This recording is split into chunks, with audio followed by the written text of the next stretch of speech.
set to go. They're off and racing the favourite Lagay Soleil. Around, it's all over the first. Lost it running 1 at 5.5. Lagay Soleil makes it 3 in a row.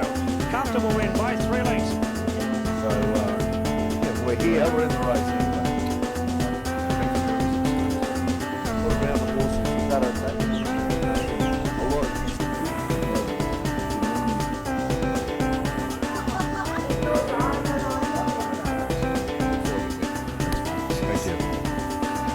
Gates are back now, and they're off and racing. Cassidy goes on the beat word for word.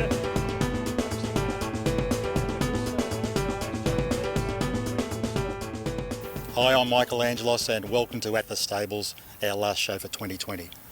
I'm standing here at Randwick Racecourse, my favourite track, adjacent to the winning post. The symbol of what racing is all about, or is it?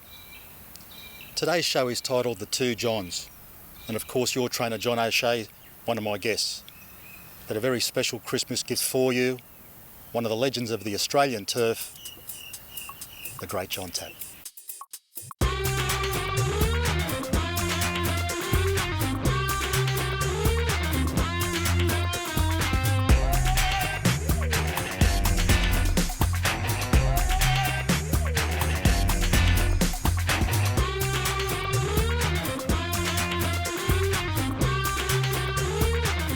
Well, a very special welcome to a very special episode of At the Stables to Mr. John O'Shea and Mr. John Tapp. And as you know, John, I always get excited to see you, but Mr. Tapp, last night I couldn't sleep. No one was going to see you. Really. This is a very special occasion, and welcome to Randwick. Well, the pleasure is all mine. Great to be with you. Now, we're here, the hallowed turf next to the winning post.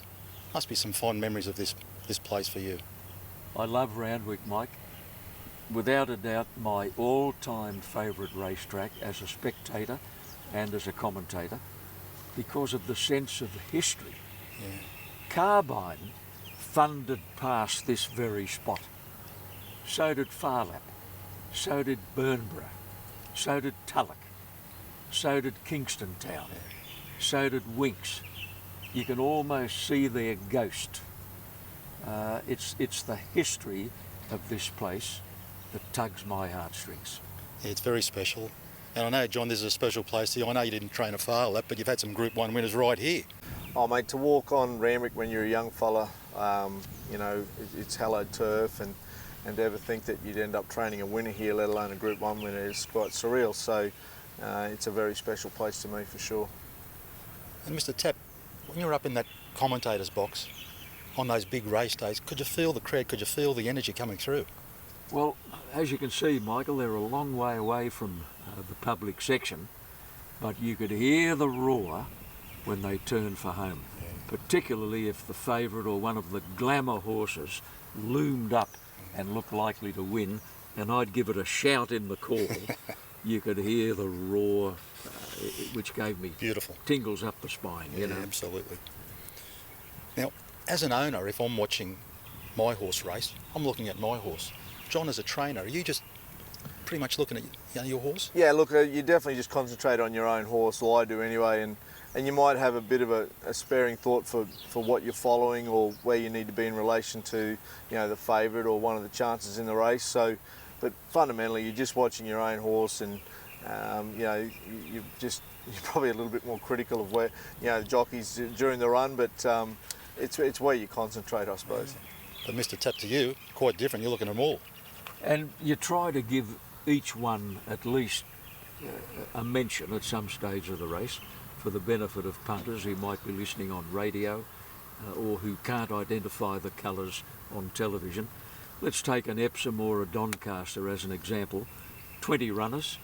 You try to get through the whole lot from barrier rise to the first turn at the 800 metres, and then get through the whole lot again before they turn for home, after which you simply concentrate on the leaders, keeping an eye out for one of the back markers that might come thundering home, as Superimpose did in his second Epsom win and caught me off guard.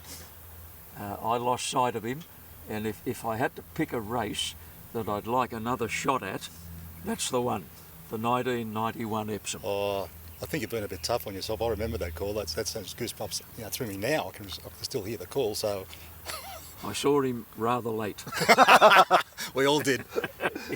But I remember listening to one of your great colleagues, Alan Thomas, who mentioned that he thinks it's very important in those first several seconds to call the favourite.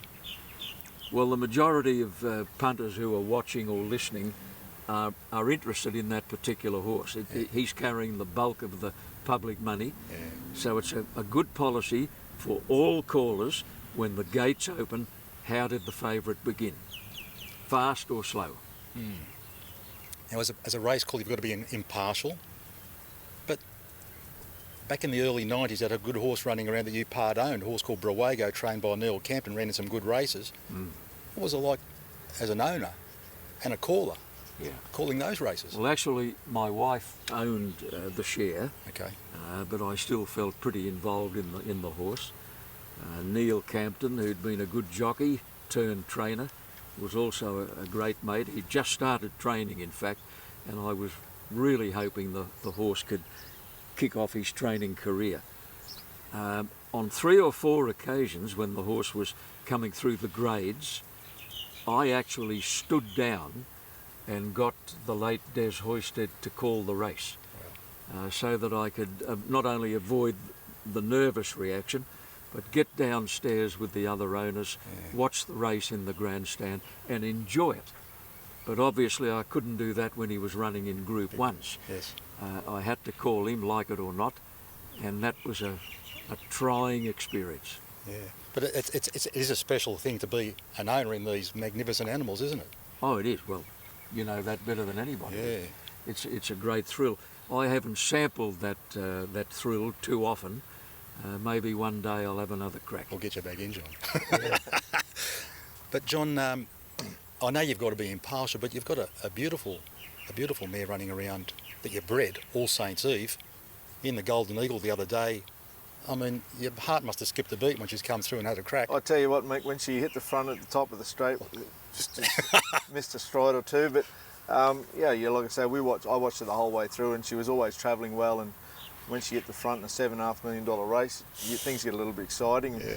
Particularly exciting for my darling wife who owns a share. So, I own the mother and ended up leasing her out to a good friend of mine, giving a share to a good friend of mine, ultimately bred her, and we ended up with the filly back in our yard, and so we've known her since she was a foal, so it's extra special. That's a wonderful story. And I'm going to ask you both a bit of a cheeky question now. It's about having a bet, but I know having a bet way back when, John, was instrumental in your racing journey. Well, when you started training, Mick, you're living week to week, and if you thought you had one that could win, you'd have every last cent on it, try and get ahead. And it's actually how I ended up going training. I was sort of considering going training, and I was working for a trainer called Gary Moore, and Gary was away, and Jimmy Cassidy and myself got a horse ready called Getty, and on Anzac Day in about 1990 he arrived, survived a photo finish, but it's protest as well, but it was 80s to 16, so and then pretty much after that we went out training, but I can tell you your heart missed a beat when they hit the front them days. 80s to 16s, John. Any stewards? There's a slight issue with Mr. Murray after, which probably didn't help the training career or the licence administraries, but no, it was an exciting day. But I think I don't bet like that anymore, primarily because I think it's difficult to do both things well, and so we concentrate now predominantly on just training winners. Absolutely. And Mr. Tapp, do you have anything on Brawago, for example? Or? Well, there was one memorable Saturday at Rose Hill when I did invest. But Mike, right from the early part of my race calling career, I made up my mind not to punt. The two things don't mix. There have been punting race callers over the years, the late Bert Bryant, the late Bill Collins, both loved a bet, and a sizable bet, but somehow they were able to veil the emotion. I couldn't. Yeah. So from the very start of my career, I decided one thing or the other, be a race caller. But one day, Brawago was in a race where he was well suited. Perfect barrier, conditions suited, track was exactly what he needed. I think it might have been dead under the old terminology. Grant Cooksley was the jockey. All the ducks lined up. I did a preview on Sky Channel with the late great Cole Tidy, highly regarded bookmaker of the day, and we finished the preview on Sky. Cole went to walk away. I grabbed him by the shirt sleeve and I gave him $200, the biggest punt of my entire career. Yeah. I said, put that on Brawago and give me top odds. Never got cited. You done your 200 cold. So I immediately recoiled into my previous method of not punting when I was calling the race. Well, I reckon that 200 was worth it because it makes a great story. It's true. It is true, I promise you.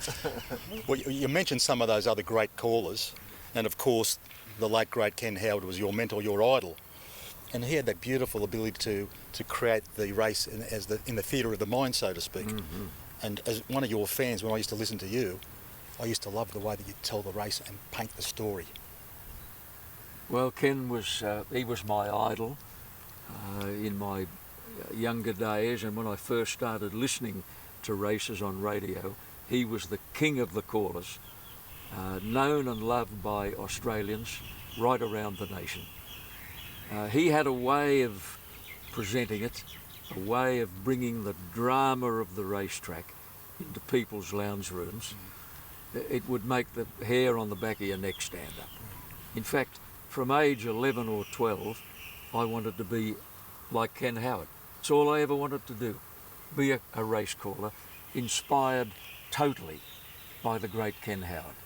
I'll never forget him. I had the pleasure to act as his understudy for 9 years. Way back, he retired in 1973. Sadly, 3 years later he died at Nambucca Heads of a massive heart attack. He only enjoyed 3 years of retirement and we lost him. Think of him often. I'm sure there was a lot of Ken Howard in me for the first few years. Gradually you develop your own style as you go along. But to this day, I'm sure there is still a smidgen of Ken Howard in most things I do. Well, I'm so glad you were taught like that, but there's only one J Tap. And Mr. O'Shea, you had a favourite caller growing up too, didn't you? Yeah. So you know, I was very lucky to, you know, when you grow up as a young fella in North Queensland, we'd always listen to the races under the tree or under the whatever the microphone was in them days, and you grew up listening to Sydney racing with Ian Craig. And so when I trained my first Villiers winner, the course caller in them days was Terry Bailey, but you know, for me to have a major winner at Randwick, I would always wanted Ian Craig to call it, so I went and got the video made with Ian Craig's call on the video. So it was just something that, you know, you grew up wanting, you're listening to Ian Craig, and so to train a feature race with him calling was sort of something special. Did you know that a horse produces about 10 gallons of saliva each day? That's about 40 litres.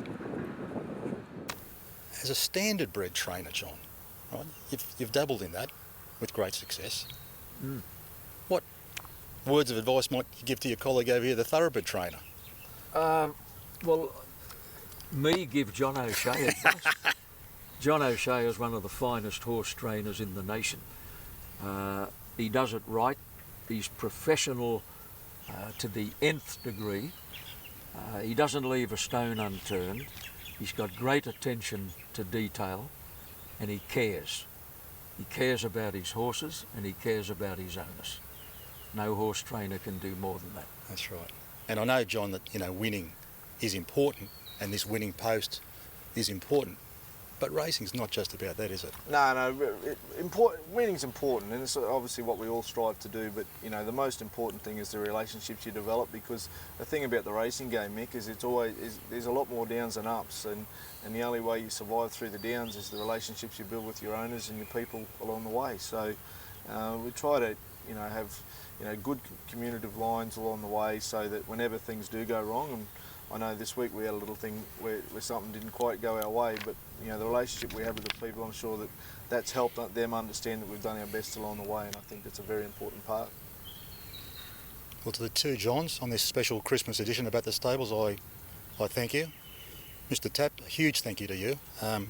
It's been fun, it's been educational, and as always, entertaining. So I thank you for coming and joining us today. Michael, you know you're my favourite optometrist. It's a pleasure to do it. And Pleasure to your reciprocate. glasses are straight today. And John, mate, thank you.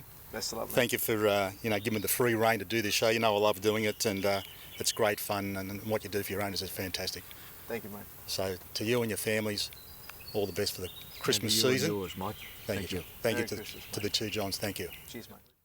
Michael, I refuse to budge until I ask the following question. Where did you get that hat? That was our last episode for 2020. Once again, a big thanks to John O'Shea and the team, and a special thanks to our crew, Adriana, John, Chris, Joe and Kobe. Couldn't do it without you. Most importantly to you, our loyal viewers, thanks for your support. Have a safe Christmas and looking forward to an exciting 2021. We'll see you next year at the stables.